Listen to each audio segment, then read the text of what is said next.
कल रात शराब पीने की वजह से आप अपना होश खो बैठी थी और उसी बेहोशी में आपने ली सांग को किस कर दिया। आप अब इस बात से परेशान हैं कि अब ली सांग आपके बारे में क्या सोच रहा है। अब मैं क्या करूं? ली सांग से क्या कहूं? आप अपने लेक्चर के लिए क्लासरूम की तरफ जा रही हैं। तभी आपको सामने से ली सांग आता दिखता है। वो आपके पास आता है।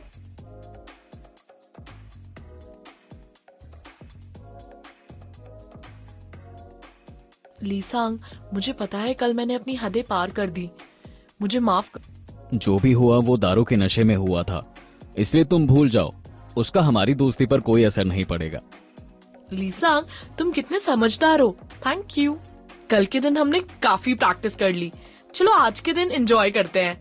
जो भी मैं कहूंगी वो तुम्हें मानना पड़ेगा। मंजूर? ठीक है।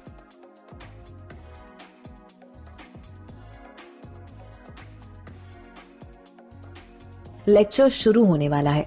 हमेशा की तरह ली सांग टीचर के सामने अपनी पहली बेंच पर जाकर बैठने लगता है। ली सांग, मैंने कहा था ना आज हम कुछ अलग करेंगे। आज तुम यहाँ पहली बेंच पर नहीं बैठोगे। क्यों? अरे सारा ज्ञान बस इन चार दीवारियों में नहीं है। कभी इनसे बाहर भी झांक कर देखो, अलग ही दुनिया दिखेगी। अच्छा बाबा, चलो खिड़की के पास चलकर बैठते हैं। किम और चान भी आपके बगल वाले बेंच पर आकर बैठ जाते हैं, जिसके बाद टीचर आते हैं और लेक्चर शुरू होता है। ये टीचर तो काफी स्ट्रिक्ट है। जो भी भरी क्लास में ये बिस्किट का पैकेट खाएगा उसे मेरी तरफ से पार्टी। क्लास में खाना? ये तो कोई बड़ी बात नहीं है। ऐसे तो मैंने इंडिया के स्कूल में भी काफी बार किया है। मुझे चैलेंज अपनाना चाहिए। ये सब मस्ती तो बस बचपन में अच्छी लगती है। अब उम्र के साथ साथ मस्ती के तरीके भी बदल गए हैं। अच्छा हुआ मेरी पार्टी बच गई। कुछ देर बाद आप बोर होने लगती हैं, इसीलिए आप किम का हेयर बैंड निकाल कर उसकी गुलेल बनाती हैं और कागज के कुछ गोले बनाती हैं। अब ये रही मेरी गुलेल और ये रहा मेरा निशाना। ट्राई करोगे ली सांग? बिल्कुल नहीं। लेकिन किसे मारने को कह रही हो? अगर तुमने ये गोला जी के मारकर दिखाया तो मैं तुम्हारी शर्त मानूंगी, और अगर तुम्हारा निशाना चूका तो तुम्हें मेरी शर्त माननी पड़ेगी। ली सांग अपना निशाना लगाता है, पर उसका निशाना चूक जाता है और वो कागज का गोला दीवार पर जाकर लगता है। अब तो तुम्हें मेरी शर्त माननी पड़ेगी। ली सांग, वैसे तो कई लड़कियों के क्रश हो ना तुम, और तुम्हें अब तक कई प्रपोजल भी आए होंगे, पर इस बार तुम्हें प्रपोज करना है। प्रपोज? नहीं, तुम्हें तो पता है ना कि मुझसे ये सब नहीं होता, और मैं अपनी मस्ती के लिए किसी लड़की का यूं ही दिल नहीं दुखा सकता। मैंने कब कहा तुम्हें किसी लड़की को प्रपोज करना है? क्या? चान को? कहीं तुम पागल तो नहीं हो गई हो? सब मेरे बारे में क्या सोचेंगे? देखो, तुमने शर्त लगाई थी और अब तुम शर्त हार चुके हो, तो अब मैं जो कहती हूँ वो तो तुम्हें करना ही पड़ेगा। चलो अब उठो और जाओ। ली सांग डरते हुए अपनी जगह से उठता है और जाकर चान के दोनों हाथ पकड़ लेता है। उसे ऐसा करता देखकर टीचर भी पढ़ाते पढ़ाते रुक जाते हैं। ली सांग कुछ कह पाता उससे पहले ही, ये क्या बेहुदा मजाक कर रहे हैं आप मिस्टर ली सांग? आप अभी के अभी क्लास के बाहर निकलिए। ली सांग आपसे नाराज होकर क्लास के बाहर चला जाता है। अगर मैंने ली सांग से जाकर माफी नहीं मांगी तो मुझे गलत समझेगा। पता नहीं ली सांग मुझसे कितना गुस्सा हुआ होगा। कुछ ही देर में लेक्चर खत्म हो जाता है। लेक्चर के खत्म होते ही आप फौरन ली सांग के पास पहुंच जाती हैं।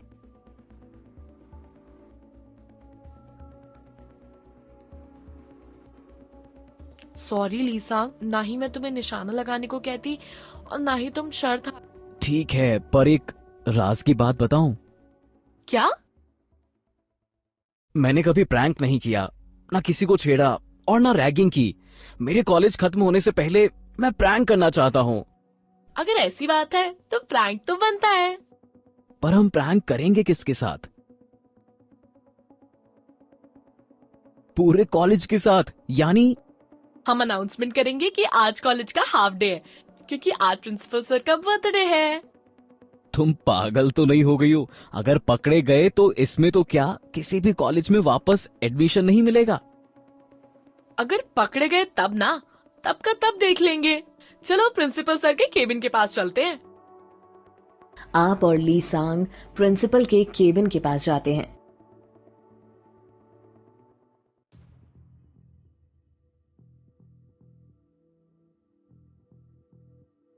लगता है प्रिंसिपल सर कैबिन में नहीं है। फिर तो काम और भी आसान हो गया। अब हमें बस अंदर जाना है और वहाँ स्पीकर से अनाउंसमेंट करनी है। तो क्या हम दोनों कैबिन के अंदर जाएंगे? आप आसपास देखती हैं। प्रिंसिपल सर का पियून सर के केबिन के बाहर ही चक्कर लगा रहे हैं। आप उसका ध्यान भटकाती हैं और ली सांग को पहले अंदर भेजती हैं। अब लीसांग तो अंदर चला गया, मुझे भी अंदर जाना है। लेकिन तभी आपको प्रिंसिपल सर आते हुए नजर आते हैं। प्रिंसिपल सर, ओह गॉड, लगता है आज तो प्रैंक से पहले ही पकड़े जाएंगे। अब मैं क्या करूं? मुझे किसी भी हालत में लीसांग को आगाह करना होगा।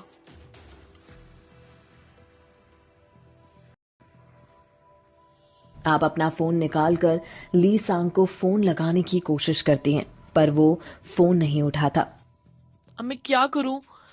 लीसांग को कैसे आगाह करूं? आप बिना कुछ सोचे समझे सीधे प्रिंसिपल सर के केबिन के दरवाजे के सामने जाकर खड़ी हो जाती हैं।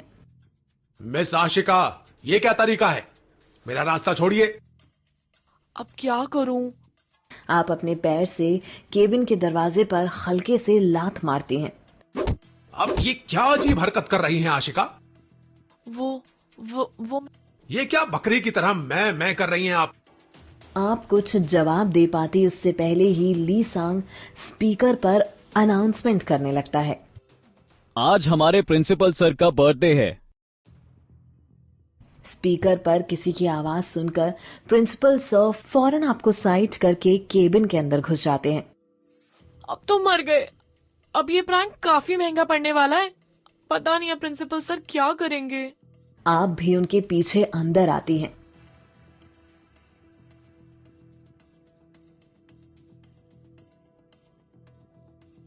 सामने हाथ में स्पीकर लिए खड़ा ली सांग और दूसरी तरफ प्रिंसिपल सर है। ली सांग सर को देखते ही स्पीकर नीचे रख देता है।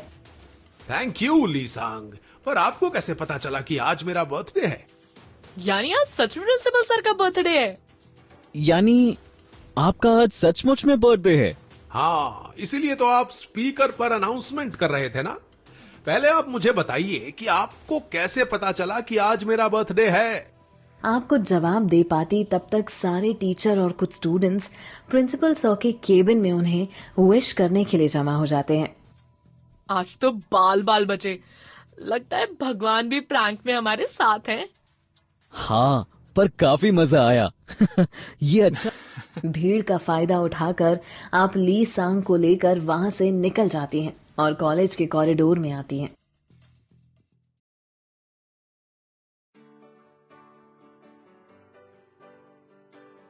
असली मजा तो अगले प्रैंक में आएगा। अब क्या करना है?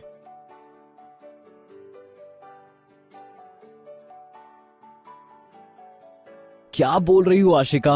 ये तो बहुत खतरनाक प्रैंक है। मुझे पता था तुम हो ही डरपोक।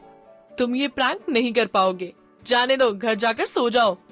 आपकी बातें ली सांग को उकसाती हैं और आखिरकार ली सांग आओ देखे ना ताओ लाइब्रेरी के अंदर घुस जाता है। पता नहीं अब क्या होगा। कहीं लाइब्रेरियन लीसांग को। लेकिन तभी आप देखती हैं कि ली सांग लाइब्रेरी से बाहर आ रहा है और उसके पीछे जी भी आ रही है। ओह, तो अब मैं समझी, ये जरूर इसका आइडिया होगा। लीसांग, क्या तुम्हें समझ नहीं आ रहा? तुम एक होशियार और स्टैंडर्ड इंसान हो और तुम क्यों इस लड़की के साथ मिलकर अपना स्टैंडर्ड गिरा रहे हो? स्टैंडर्ड की बात तुम ना ही करो तो ठीक होगा जी। छोड़ो मुझे, तुम्हारे मुंह लगकर मुझे अपना स्टैंडर्ड नहीं गिराना। लीसांग, मुझे तुमसे अकेले में बात करनी है। इतना कहकर जी वहां से जाने लगती हैं। ली सांग भी उसके पीछे पीछे जाने लगता है। अब सुबह से लीसांग मेरे साथ है। शायद मुझे लीसांग को अकेला छोड़ना चाहिए। तब तक मैं प्रताप से बात कर लेती हूँ। आप प्रताप को ढूंढने लगती हैं, लेकिन तभी आपको चांद मिलता है। तो आशिका, कैसा चल रहा है तुम्हारा प्रैंक? मेरे दिमाग में भी एक प्रैंक है। कैसा प्रैंक और किसके साथ? भूतिया प्रैंक, और वो भी उस चुड़ैल झी के साथ। चांद, बस आज के लिए प्रैंक हो गए, अब मैं थक गई हूँ। पर तुम्हें तो कुछ करना ही नहीं है, जो भी करना है मैं करूंगा, तुम बस मजे से देखो और यहीं रुको। लेकिन तभी चांद आपके पास भागता हुआ आता है। उसके हाथ में कुछ फोटोज हैं। ध्यान से देखो इन्हें आशिका, इसमें लीसांग है और उसके साथ कोई लड़की है और उस पर लाल पेन से क्रॉस किया गया है। आप फोटोज को गौर से देखती हैं। आपको फोटो के पीछे एक नंबर लिखा हुआ मिलता है। मुझे तो लग रहा है कि फोटो में जो लड़की है वो लीजा है और उसी के फोटोज पर क्रॉस है। पर ये फोटो जी के पास क्या कर रहे थे? कहीं लीजा को जी ने ही तो नहीं मारा? चांद, क्या तुम मेरा एक काम करोगे? इस नंबर की जानकारी निकालोगे? हाँ ठीक है। क्या सच में लीजा को जी ने मारा होगा?